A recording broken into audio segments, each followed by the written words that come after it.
उद्या तुमची नोकरी गेली तर तुमचं घर किती दिवस चालेल? 1 महिना, 2 महिने?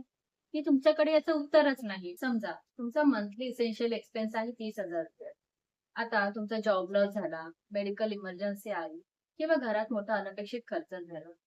तेव्हा क्रेडिट कार्ड किंवा लोन घेण्याऐवजी तुमच्याकडे तुमचे स्वतःचे एक्स्ट्रा पैसे असतील का? यासाठीच असतो इमर्जन्सी फंड. Simple rule. 3 ते 6 महिन्यांच्या आवश्यक खर्चाइतके पैसे तुमच्या इमर्जन्सी फंडमध्ये असावे. फॉर एक्झाम्पल, तुमचा मंथली इसेन्शियल एक्सपेन्स आहे ₹30,000. तर तुमच्याकडे किमान असावेत 90,000 ते 1,80,000. पण लक्षात ठेवा, इमर्जन्सी फंड म्हणजे इन्व्हेस्टमेंट करण्यासाठीचे पैसे नाही. हे पैसे अशा ठिकाणी ठेवा जिथे ते सुरक्षित आणि गरजेच्या वेळी उपलब्ध असतात. कारण इमर्जन्सी कधी येईल हे आपल्या हातात नाही. पण इमर्जन्सी आली तर तयार असणं हे नक्कीच आपल्या हातात आहे. जर तुम्हाला हा व्हिडिओ आवडला असेल तर शेअर करा आणि माझ्या YouTube चॅनलला सबस्क्राईब करा.